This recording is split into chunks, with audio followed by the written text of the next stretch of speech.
할렐루야. 저는 처음 보시죠? 저는 교육전도사로 이제 부임된 지 얼마 안 됐, 이정훈 전도사라고 합니다. 어, 이렇게 얼마 안 됐는데 사실 이렇게 좋은 기회를 다른 교회에서는 가지지 못합니다. 하지만 먼저 하나님께서 제게 이런 좋은 기회를 허락하여 주시고 또 이 교회에서 또 목사님 또한 이런 좋은 기회를 저에게 마련해 주신 것에 대해서 너무나 감사드립니다. 어, 여러분 오늘 제목을 아십니까? 약할 때 강해지는 사람입니다. 이 말 자체를 논리적으로는 반대되는 거죠. 약한 사람은 약한 것이고 강한 사람이 강한 것인데 저희 제목에 보면 약할 때 강해지는 사람이라는 제목을 달았다는 것은 무언가 궁금해지는 것이죠. 그래서 오늘 말씀을 여러분들이 다 잘 아시겠지만 오늘 말씀에서는요, 어, 하나님이 우리에게 어떤 메시지를 전해주는지 저의 말을 들으시는 것이 아니고, 왜냐하면 제가 사실 이 자리를 위하여서 많이 준비했지만 사실 이 자리가 부담되기보다는 많이 떨리는 자리입니다. 그래서 저는 정확하게 전달하기 위해서 여러분들에게 염습을 하고 올라왔고요. 여러분들은 실수하는 모습이나 제가 또 혹시나 부족한 모습에 시험되지 마시고 그 모습에 또 실망하지 마시고 오로지 아까 제가 기도드린 대로 하나님의 말씀에 집중하시고 모두가 기쁨 가운데 은혜 받는 시간 되시길 바랍니다. 하나님께서요 아브라함을 부르실 때에 창세기 14장 13절 말씀에 보면요 히브리 사람 아브람이라고 부르고 계십니다. 히브리 사람이라는 것은요 바로 고대 근동 기록에 의하면 하비루라고 또 부르고 있습니다. 그 하비루는요 아주 저급한 하층민을 말하는 거거든요. 그런데 우리가 생각하는 아브라함은 엄청나게 위대한 사람을 말하는 거죠. 그리고 하나님께서 아브라함을 쓰셨다는 것은 여러분들이 다 아시다시피 보통 사람이 감당하지 못할 그런 많은 복들을 주셨다는 것을 아실 겁니다. 그런데 하필이면 많은 계급들, 많은 계층들이 있는데도 불구하고 이런 하층민 계급이 있는 아브라함을 하나님이 쓰신 이유는 무엇일까요?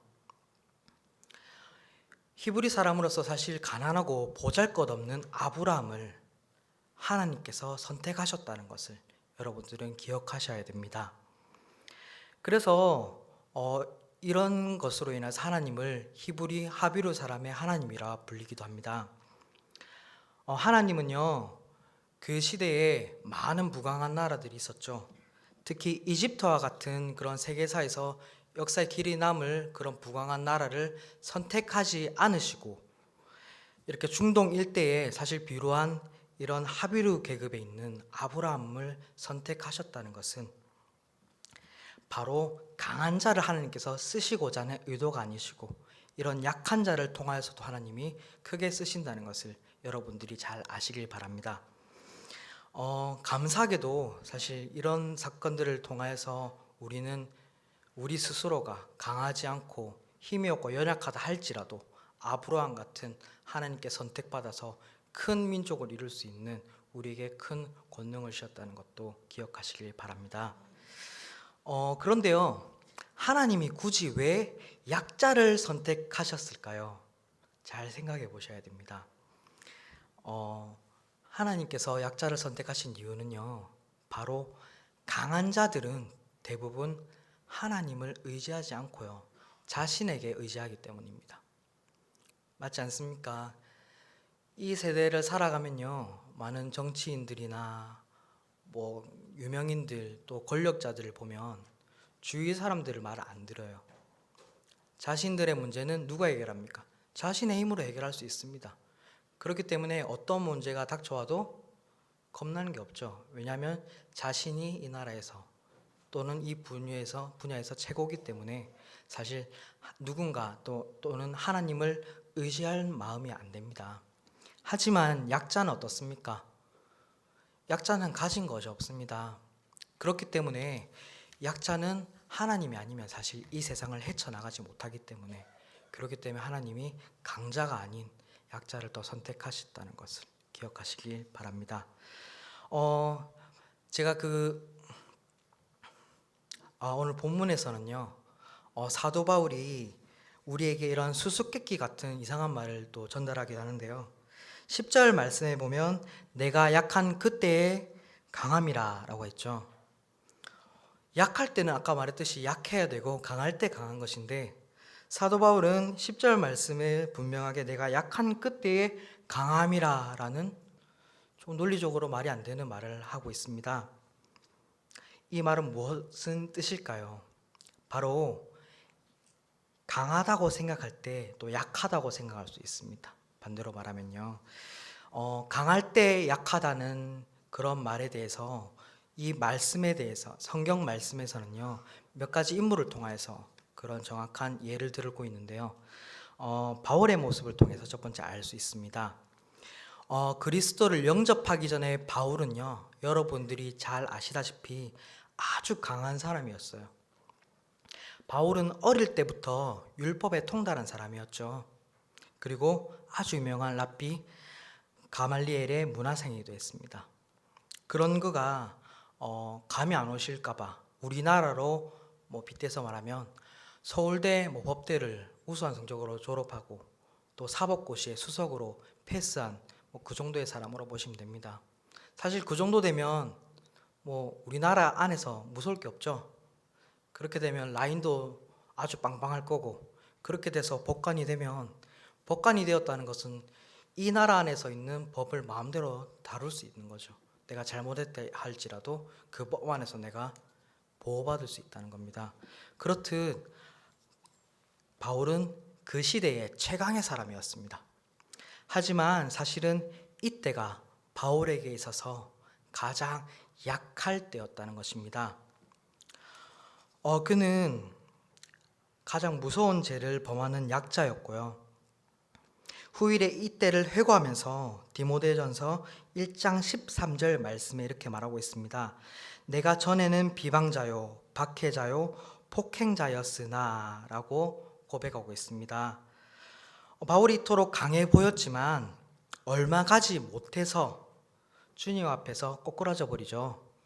그런 예수 믿는 사람들을 잡으러 가다가 그 가는 길에 밝은 광채를 보고 그 앞에서 꼬꾸라져 버립니다. 눈을 뜨지도 못하고 그 앞에서 주님 앞에 자기가 강하다 생각했는데 강해 보였다는 것을 그 자리에서 모든 것이 허무하게 내려져 버리고 주님 앞에 나아가게 되는 사건 기억하시나요?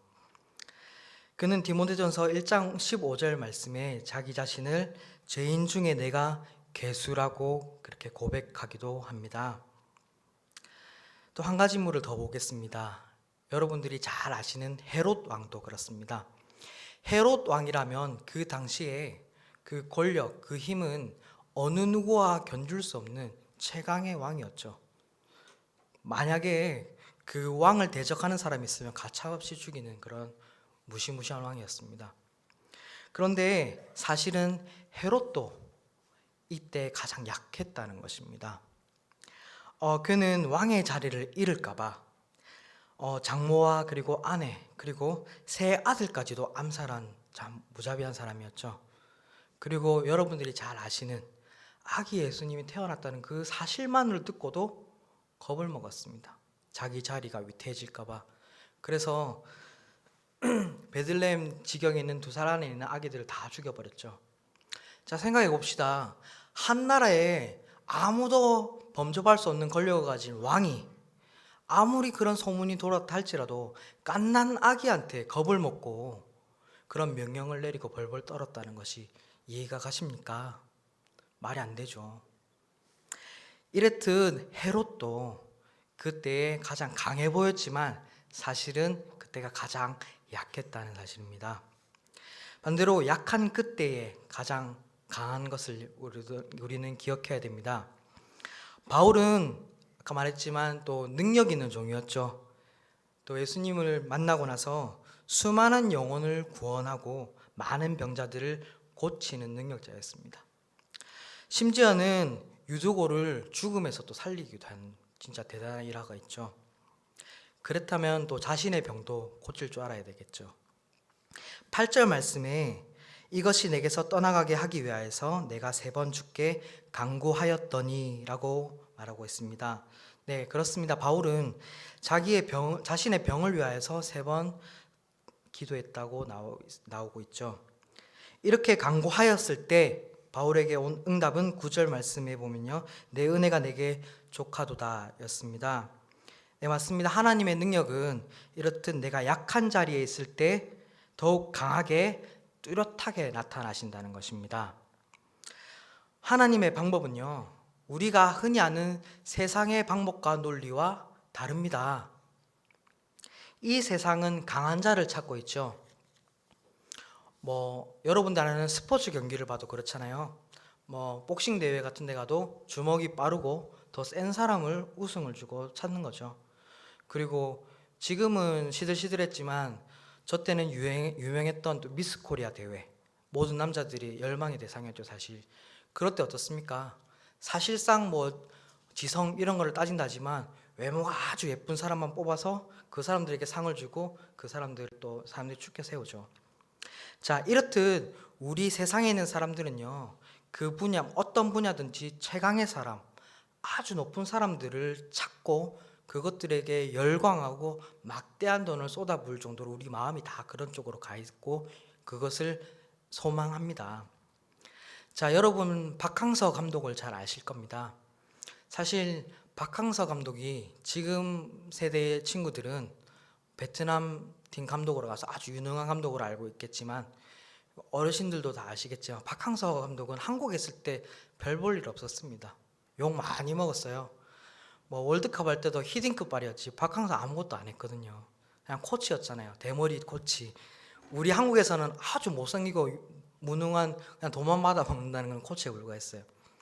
근데 그 사람이 사실 그렇게 저평가받고 사람들한테 손가락질 받으면서 한국 축구계에서 이렇게 쫓기다시피 하면서 간 곳이 바로 베트남 축구 감독이에요. 그런데 베트남 쪽에서도 환영했을까요? 아닙니다. 그들도 또한 사실 유능한 감독을 원했는데 박항서 감독이 부임했을 때도 베트남 언론에서도 많은 질타를 받았어요. 그런데 박항서 감독은 베트남을 선택했을 때도 사실 한국에서 베트남을 선택하는 건 쉽지 않은 일이죠. 베트남은 사실 축구의 불모지입니다. 그런 데서 축구 감독을 한다는 것은 축구 감독의 인생에서 사실 오점을 남길 수밖에 없어요. 그런데도 불구하고 박항서 감독은 자기 욕심을 버리고 사실 베트남 감독으로 부임하게 됩니다. 그리고 어떻게 되었습니까? 지금은 엄청나게 성공해서 영웅 취급을 받고 있죠. 이렇듯 하나님은요, 하나님이 찾고 있는 사람은 강한 자리에 있는 강한 사람이 아니고 때로는 보잘것없고 약해 보이는 그런 자리에 들어가서 열심히 하는 사람을 하나님께서 크게 쓰실 줄 믿습니다. 사도 바울은요, 내 은혜가 내게 족하다, 내가 약할 때 하나님의 능력이 온전하여진다는 말씀을 듣는 순간 크게 기뻐하였다고 했어요. 그리고 앞으로 약한 것들에 대해서 자랑하겠다라고 했죠. 9절 말씀이요. 이것이 중요하죠. 왜입니까? 자신이 약한 자가 될 때에 하나님의 능력이 아까 말했듯이 더욱 뚜렷하고 강하게 나타난다는 사실을 알았기 때문입니다. 이 놀라운 진리를 깨달은 바울은 10절에 이런 신앙 고백을 드리죠. 그러므로 내가 그리스도를 위하여 약한 것들과 능욕과 궁핍과 박해와 공고를 기뻐하노니 이는 내가 약한 그때의 강함이라. 아멘. 할렐루야. 우리 자신의 약한 것들, 능욕당하는 것들과 궁핍한 그런 우리의 환경들, 그리고 우리에게 있어서 핍박과 곤란을 받는 그런 자리에 있어서 사실은 그런 자리들에서 우리는 원망하기보다 그것들에 대해서 기뻐하고 감사드려야 된다는 말입니다. 왜냐하면요, 이런 열악한 환경에서 비로소 우리 주님의 능력이 더욱 빛나게 나타나시기 때문입니다. 그렇습니다, 여러분. 하나님의 권능의 손이 보다 강하고 확실하게 드러날 때는 성경 말씀에 많은 사건들이 있지만 대표적인 사건이 바로 여러분들이 아시는 홍해 사건이죠. 홍해 사건에서는 뒤에서는 바로의 군대가 진짜 무시무시한 속도로 달려오면서 죽이려고 하고 있고 앞에는 시꺼먼 홍해가 가로막힌 상황에서 그들은 얼마나 두려움에 떨었겠습니까? 사실 절망했겠습니까? 그런데 그 상황에서 바로 하나님의 능력이 뚜렷하게 나타났습니다. 그 사실을 기억하시길 바랍니다. 제가 이 말씀을 준비하면서요, 사실 인터넷을 많이 찾아봤거든요. 그런데 이 말씀에 감동을 받은 한 교수님이 계시더라고요. 이 교수님이 간증문을 하나 냈던 걸 제가 한번 읽어봤습니다. 지난주에요. 읽어봤는데 너무 제가 은혜가 되고 또 이 말씀하고도 연관이 있어서 제가 중간을 발췌해서 조금 요약해서 여러분들에게 전해드리겠습니다. 충청도 농부의 6남매 중 막내 아들로 태어난 아이였습니다. 2살 때 소아마비를 앓았으나 너무 가난해서 치료 시기를 안타깝게 놓쳐버렸습니다. 그렇기 때문에 그 후유증으로 평생 안전뱅이로 사는 인생을 살 수밖에 없었습니다. 그 어린 시절에 그는 얼마나 상처받았겠습니까? 아들의 장애를, 그런데요, 거기다가 자기 아버지가 부끄러워했대요. 그래서 술을 마시면 계속 그 아들을 막 폭행했답니다. 어릴 때부터. 그리고 어머니는 그 모습을 보고 아무 행동도 막지도 보호해주지도 못하고 뒤에 서서 그냥 울기만 했대요. 이런 환경 속에서 그는요, 혼자 힘으로 버틸 수가 없었어요. 그리고 일어설 수도 없었죠. 그런데 그는 움직이면서 다니긴 해야 되니까 움직이기 위해서 포대자루가 있는 데를 기어가서요, 그 포대자루를 잡고 한쪽 팔로는 땅바닥을 짚으면서 기어다녔다고 합니다. 왜냐하면 다 쓸리기 때문에 포박하듯이 한쪽 포대를 손으로 넣어서요, 포박하듯이 기어다녔대요. 그런 모습을 보고 동네 어르신들은 불쌍하다, 도와줘야겠다 생각이 아니고 저런 애들이 살아서 뭐해, 저런 애는 살면 평생 거짓 인생을 못 면한다고 그냥 혀를 끌끌 차면서 뭐 저렇게 바락바락 거리면서 사냐, 이렇게 오히려 비난하고 이 동네에 있는 것을 수치스럽게 여겼다고 합니다.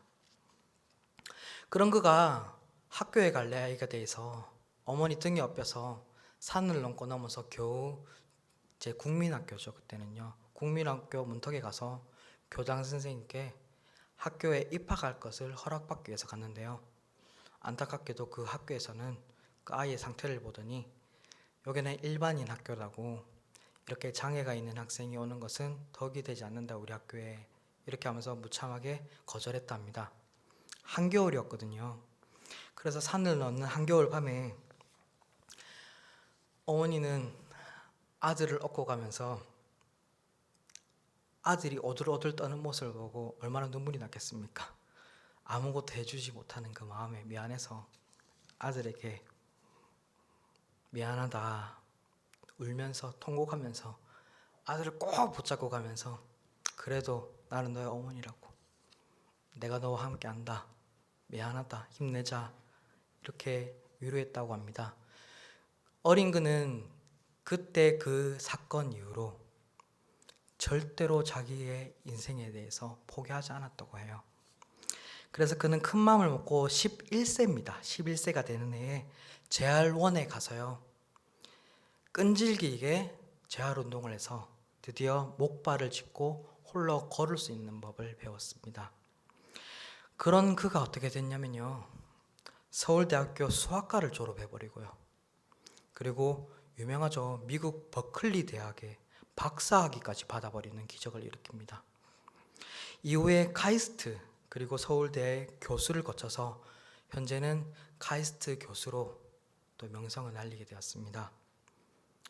2007년 40세 이하 과학자에게 주는 젊은 과학자상도 타기도 했습니다.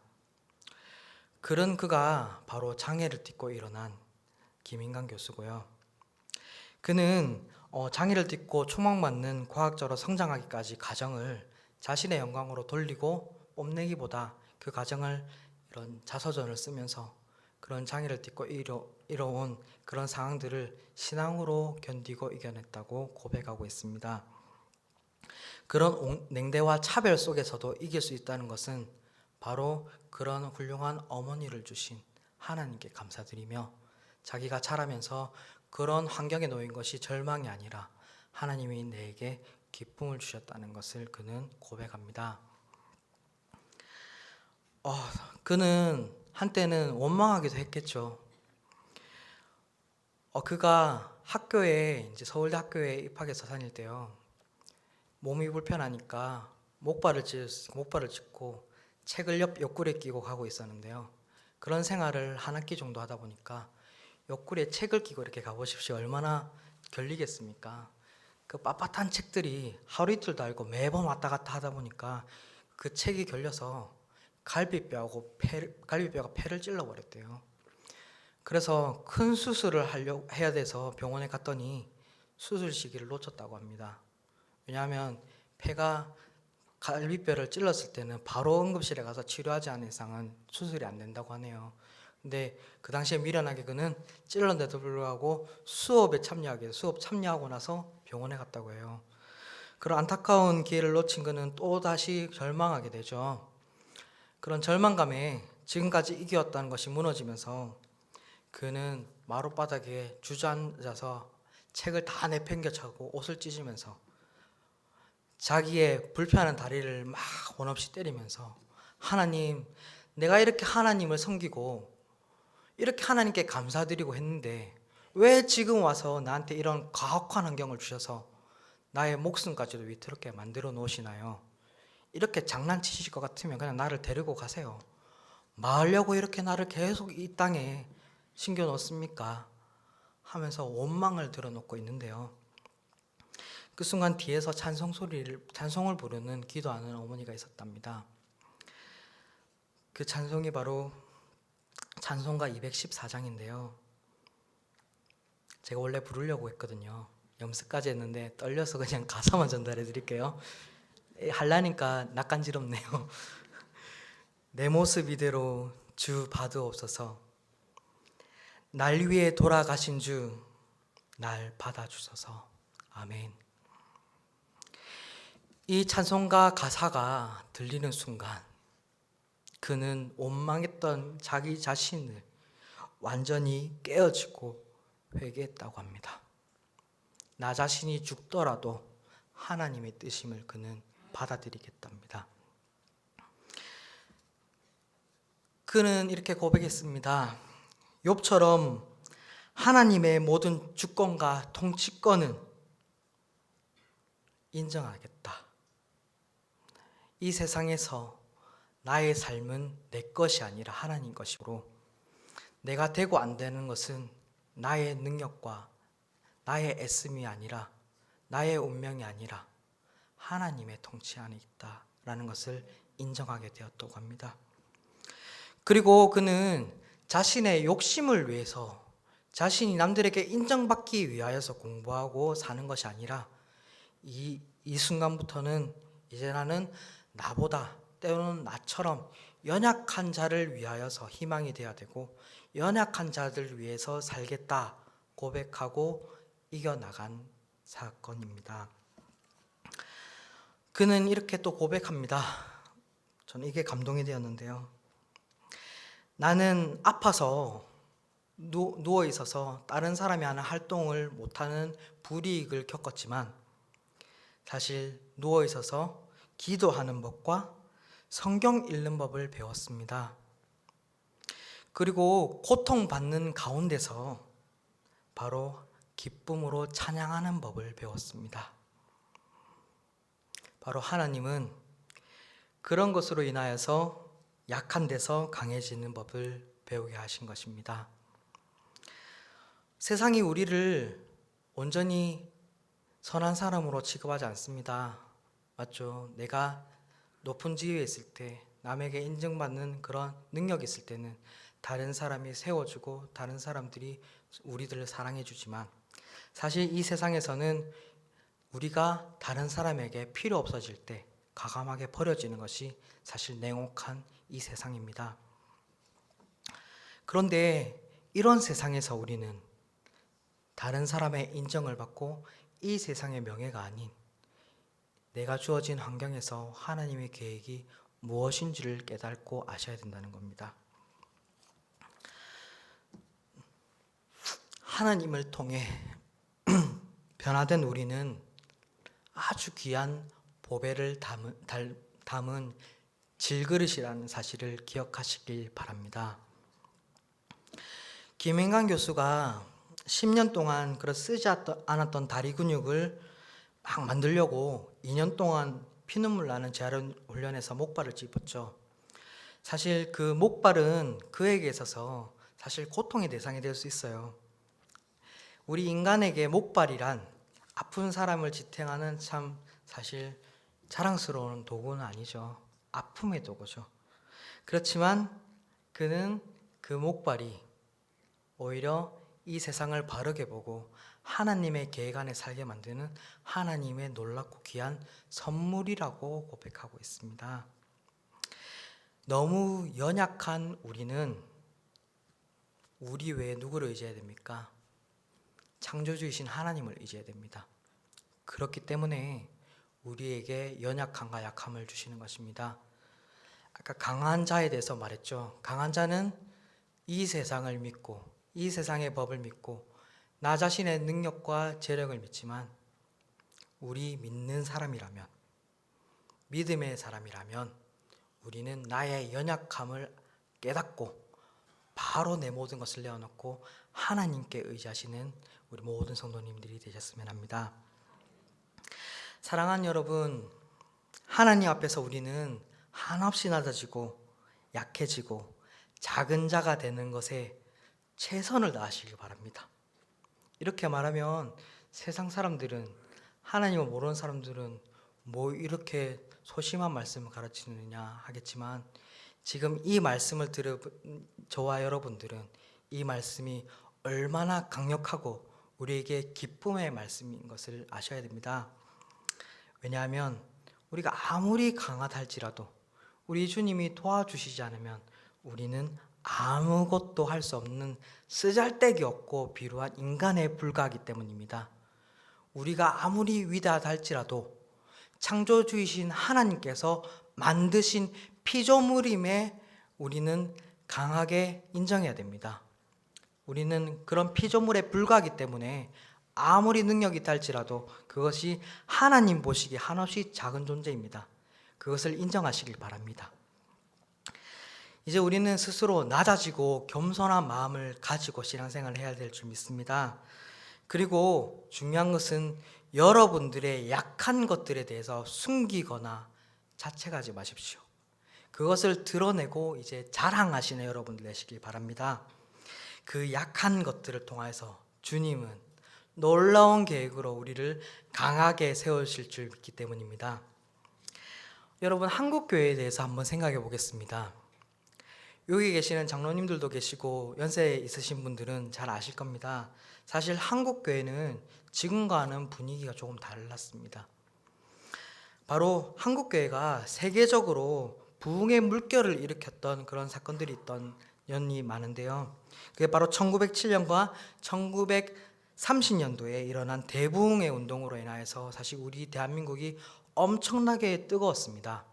잘 아시죠? 근데 그때는 아이러니하게도 우리나라가 어땠습니까? 못 살고 가난하고 세계적으로 대한민국, 코리아라고 하면 어디에 붙어 있는지도 모르는 그런 시대였어요. 그런데 지금 한번 보겠습니다. 지금 우리 대한민국이라고 하면 전 세계적으로 다 알죠. 뭐 운동선수도 마찬가지고요. 또 뭐 삼성이나 이런 기업들, 대한민국 기업 다 알죠. 휴대폰, 삼성이 만든, 우리 한국에서 만든 휴대폰 세계적으로 다 씁니다. 전자기기도 다 쓰고요. 뭐 문화적으로도요. 영화계 요번에 또 상을 받았죠. 기생충으로요. 자, 대한민국이 전 세계 만방에 이름이 널리 떨치고 있고 경제적으로 부하고 지금 국력이 올라간 상태입니다. 자, 즐겁습니까? 행복하십니까? 저는 기생충이 요번에 상을 받았다고 온 국민이 기뻐하고 할 때 마음이 아팠습니다. 이 말씀을 준비하고 있을 때였는데요. 이 말씀을 준비해서인지 더 마음이 아팠어요. 왜냐하면 우리가 지금 강해졌다고 기쁨에 눈물을 흘리고 있는데요. 지금까지 인정 못 받았다가 그걸로 우리는 세계적으로 인정받았다 자랑하고 있습니다.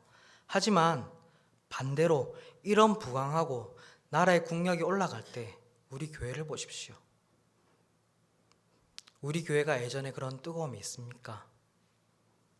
없습니다. 지금이 엉망이라는 것은 아닙니다. 하지만 그때 그 시대를 경험했던 어르신들은 다 아실 겁니다. 그때는요,